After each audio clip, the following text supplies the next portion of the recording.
যার বাবা নেই সে জানে বাবার হাত আর কখনো সন্তানের মাথায় উঠবে না। এই সত্যটাই জীবনের সবচেয়ে বড় কষ্টের। বাবা, একমাত্র তোমার ভালোবাসাই নিঃস্বার্থ। আজ তুমি চলে গিয়ে বুঝিয়ে দিলে পৃথিবীর মানুষগুলো কতটা স্বার্থপর। মানুষের উপকার করেও দেখেছি, ভালোবেসেও দেখেছি, মানুষ আসলেই কোনো কিছুই মনে রাখে না। যারা প্রয়োজনে প্রিয়জন বানায় তারা বিষধর সাপের চাইতেও অধিক ভয়ঙ্কর হয়, কারণ নিজেদের প্রয়োজনে এরা আপন পর ভুলে যায়।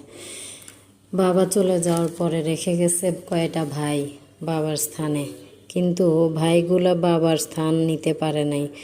তারা নিজেদের মতোই আছে, তাদের নিজেদের প্রয়োজন বেশি, তাই তাদের বোন দরকার নাই। মা আছে, সেও শুধু তার ছেলেদের জন্যই তাকে দরকার। সে শুধু ছেলেদের ছাড়া দুনিয়াতে কাউকে চেনে না। মেয়েরা তার কাছে কিছুই না।